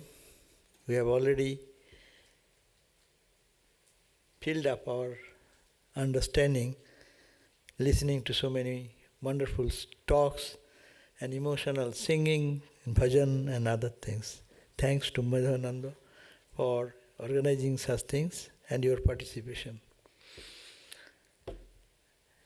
Swami, what more shall I say? And just to conclude few words. This time Sri Ramakrishna came for a great mission. And that mission, as we understand, is to bridge the earth and the heaven together. He had a great mission, not ordinary. And that mission is to awaken the inner consciousness in all of us. Started with Sri Ramakrishna as he blessed on the 1st of January 1886. And that through Swami Vivekananda spread to the length and breadth of the whole world, as it were. The same message of awakening, awakening, awakening. And it is in awakening, conclusion will be, Jo kuch hai so tu hi hai. Whatever we see, it is you, O Lord. With eyes open and with eyes closed, we see the same reality. But this is a very high goal of life. It's a ultimate goal of human life. And few can reach there. But we have the potential of all of us. There comes Swami Vivekananda to just give an inspiration to all of us, wherever we are, to reach this goal of seeing the same reality with eyes closed and with eyes open. We know that Swami Vivekananda and Ramakrishna talking to that everything is God, and then Hajra, who is seated in the baranda of Ramakrishna and criticizing him all the time. But he didn't understand, and Narayan also heard that everything is God. The door sill, the temple, the murti, everything is God. And he was ridiculing, and Hajra was giving support, a skeptic idea we heard about. And Hajra was good supporter of that. So both were speaking something, and suddenly Sri Ramakrishna came and said, Naren, what are you talking? What are you talking? What are you discussing? No, we are talking about this bowl is God, the roof is God, the floor is God, the door seal is God. Ha ha ha ha. And Sri Ramakrishna went into ecstatic mood and it touched him. And an entire atmosphere changed. It is Vivekananda is a demonstration ground for all our skeptic minds. He is the embodiment of all skeptic thoughts, all questions, all doubts. That's why he said, I lived with God. So I know every inch of spiritual life. That was Swami Vivekananda's statement. Because he lived with a living God and testified and verified the truth. From any corner one can look at it. So this is this goal of, simply it is called God realization. God realization does not mean anything. That seeing something is not God realization. It comes one time and goes away. Yes, that's nothing to be rejected. But the question is not the God realization what Swami Vivekananda meant or Ramakrishna meant. Ramakrishna meant was, Tujhse humne dil ko lagaya, jo kuch hai so tu hi hai. That is the point. Your heart and my heart has mingled together. I am that. And from that perspective, when I see jo kuch hai, whatever I see, everything is that divine reality. It never comes before that. It is a theory for us. And theory is good. And we have to hold on to the theory and make our spiritual progress towards that goal to reach.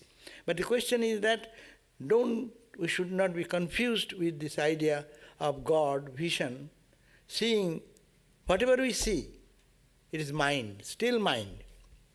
Maybe pure mind, purer mind, but it is the question you should have to do. Samne dil ko lagaya, heart to heart touch, I and that should be touched together and become one. There is no two, no one, nothing to understand. And then you come back from that state and see that everything is permeating with that same, vibrant with the same reality. So that experience should be our goal. Swami Vivekananda stands for that questioning mind. Ramakrishna stands for that Upanishadic sage. So it is said, we normally in our tradition we think this way. Ramakrishna is the ancient Upanishad. And Vivekananda is the questioning mind, the east and west. Questioning. And poor guy, Ramakrishna didn't know anything. He does not know anything. He didn't read any book or anything. But I have seen. He's saying, oh, you are hallucinating. You are seeing something normal. And I have seen, I talked with him as I am talking to you. So it's such convincing way he has experienced. And that is the point when he sees everywhere. And also same thing happened when Swami Vivekananda's financial condition was so bad. And Ramakrishna taught him what song that night when he accepted Mother Kali? Ma tanghi tara. Tumi jole, tumi sthale. You are in the ground. You are in the ground, you are in the waters. Tumi jole, tumi sthale. Tumi adda mule goma. You are the very root of everything. Acho sarva ghate. In every heart you are there. Sarva ghate, akkha pute. Sakar, in the form of sakar, akar, or nirakara. Ma tanghitara. So this is the vision, that is the experience, tangible experience which comes, that is the Sri Ramakrishna is there for us. So we are observing Swami Vivekananda. It is good that we can take him from any perspective we like, according to our mental condition. But it is to be remembered, Swami Vivekananda emphasized that it is realization. Religion is realization. And what realization? We realize many things. In the dream we see some divine entities. Good, nothing wrong. But that's not realization. What realization Swami Vivekananda means? He means that experience, oneness. That's why stop not till the goal is reached. Arise, awake, and stop not. What arise? Arise from the slumber of ignorance. Awake, eye wide open, be conscious. And stop not, make your spiritual journey till you reach the goal. And what is the goal? This is the goal. Goal of seeing oneness with eyes open and being merged into that oneness when eyes closed. So this is the great responsibility before us, and the whole society, whole world will be a new world. Even if few people can live in that standard of thinking and living that ideal life of this focused life, detached life, or whatever way, whatever yoga, whatever path one can take, he's open to that, but goal should be reaching this point. And Swami Vivekananda, that's why we find that he's coming down to help humanity, but he's always running back to his samadhi. Means he is not a person of this land.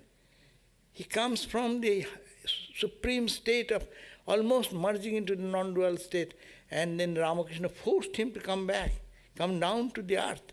And that was the great mission. That's why 39 years, 6 months is enough, more than that. And how he did and what is possible, if you read the letters we are reading now, it sometimes pains us to see that how he worked hard day and night only to awaken this consciousness in all of us. So it is let us take this great oath, or you can say in our life, that we should follow the path of Vivekananda, not the cult, not any dogma or any doctrine, but the universal, this message what Swami Vivekananda stands for. You cannot find any cult in Ramakrishna and Vivekananda, how much we try. Taking a piecemeal thing, we can decide that.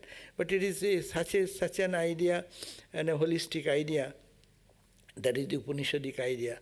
So it is, we are blessed that we can think about these Vivekananda's ideas, ideologies, and it will, any way we think Vivekananda and Ramakrishna, it will bring harmony, peace, joy, blessing, and our purity of this soul, and this opening of our inner divinity.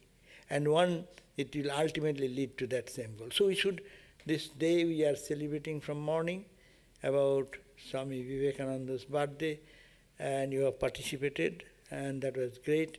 And the idea should be to take some resolution, that we should live a life to manifest this divinity, this purity, and this self-realization in this very life, following the path and direction given so many ways, so many ways. One word, one line can change the life of a person. And really it has changed so many people's life. Only as we are hearing that, thus spake Swami Vivekananda, 59 cents, no? 53 cents. Yeah, that has changed his life. I remember that when I was a young boy, in 1963, Swamiji's centenary year in Belur on the inside the temple, there are some small places where that time it was Swami Vivekananda's photographs were kept, and one message was given. So I read that message, and it really struck me till now. Shraddhavan ha, birjavan ha, atmagyan labh kar, or ei amar ichha ashirvad. This is my blessings. This is my ashirvad, and this is my wish, that you be Shraddhavan, be self-reliant and trust and faith in yourself and in God, Shraddhavan. Birjavan ha, be a man of character and strength. And Atmagyan Labkar, the highest order.